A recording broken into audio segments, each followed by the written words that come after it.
ఎన్నికల్లో అధికారం కోల్పోయిన బీఆర్ఎస్ పార్లమెంట్ ఎన్నికలపై ఫోకస్ పెట్టింది. నల్లగొండ లోక్సభ స్థానంలో కొత్త ప్రయోగం చేసే అంశాన్ని గులాబీ దళపతి కేసీఆర్ పరిశీలిస్తున్నారు. ఇంతకీ కారు పార్టీ అధినేత చేయబోతున్న ఆ ప్రయోగం ఏంటి? గతంలో టీడీపీ అనుసరించిన పంతాను ఫాలో అయ్యే ఆలోచనలో కారు పార్టీ అధినేత కేసీఆర్ ఉన్నారా?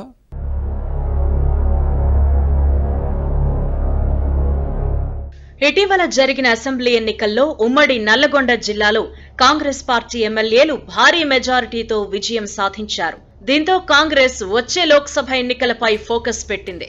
పార్లమెంట్ ఎన్నికల్లో విజయం సాధించేందుకు రెడీ అవుతోంది.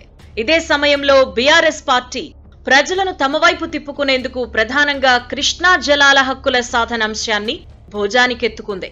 ఈ అంశంపై నల్లగొండ కేంద్రంగా మాజీ సీఎం కేసీఆర్ మొదటిసారి భారీ బహిరంగ సభకు ప్లాన్ చేశారు. ఇక ఇప్పటి వరకు రెడ్డి సామాజిక వర్గం కేటాయించిన నల్లగొండ లోక్సభ స్థానంలో సరికొత్త ప్రయోగానికి శ్రీకారం చుట్టబోతున్నారట. ఈ జనరల్ స్థానంలో గిరిజన నేతకు అవకాశం ఇచ్చి విజయం సాధించాలని యోచిస్తున్నారనే టాక్ నడుస్తోంది.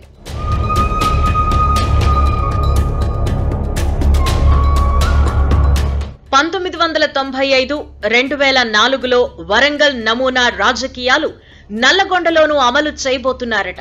టీడీపీ చీలిక తరువాత జరిగిన లోక్సభ ఎన్నికల్లో వరంగల్ స్థానం నుంచి రామ సహాయం సురేందర్ రెడ్డి కాంగ్రెస్ అభ్యర్థిగా పోటీ చేశారు. టీడీపీ నుంచి అజ్మీరా చందూలాల్ ను బరిలోకి దింపి చంద్రబాబు గెలిపించుకున్నారు. ఇప్పుడు కేసీఆర్ కూడా అదే వ్యూహాన్ని అనుసరించబోతున్నారట. తెలంగాణ ఉద్యమ వేడిలో ఇదే స్థానంలో రవీంద్ర నాయక్ విజయం సాధించిన విషయాన్ని గుర్తు చేస్తున్నారు. అదే జిల్లా డోర్నకల్ అసెంబ్లీ జనరల్ స్థానం నుంచి రెడ్డియా నాయక్ వరుసగా 4 సార్లు గెలిచిన విషయాన్ని ప్రస్తావిస్తున్నారు.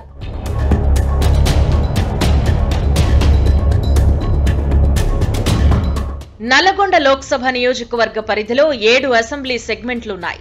దేవరకొండ, నాగార్జున సాగర్, హుజూర్ నగర్, మిర్యాలగూడ, సూర్యాపేట, కోదాడ, నల్లగొండ శాసనసభ స్థానాలు ఈ పార్లమెంటు సీటు పరిధిలోకి వస్తాయి. నల్లగొండ మినహా మిగిలిన 6 నియోజకవర్గాల్లో గిరిజన ఓటర్లు 3 లక్షలకు పైగా ఉన్నారు. ఇప్పటికే అభ్యర్థిని కూడా పరిశీలించారట.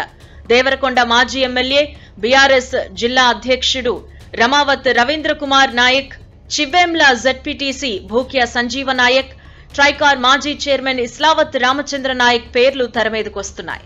కుదరకపోతే మరో వినూత్న ప్రయోగానికి శ్రీకారం చుట్టే ఆలోచనలో గులాబీ దళపతి ఉన్నారు. ప్రజా సంబంధాలతో పాటు ఆర్థికంగా పరిపుష్టి కలిగిన అభ్యర్థి కోసం అన్వేషిస్తున్నట్టు సమాచారం. నల్లగొండలో ఉండే పక్క జిల్లాకు చెందిన మాజీ మంత్రి అల్లుడి పేరును పరిశీలిస్తున్నట్టు పార్టీలో ప్రచారం జరుగుతోంది. మొత్తానికి వచ్చే పార్లమెంట్ ఎన్నికల్లో గెలుపే లక్ష్యంగా కేసీఆర్ పావులు కదుపుతున్నారు. మరి అవకాశం ఎవరిని వరిస్తుందో తెలియాలి అంటే కొద్ది రోజులు ఆగాల్సిందే.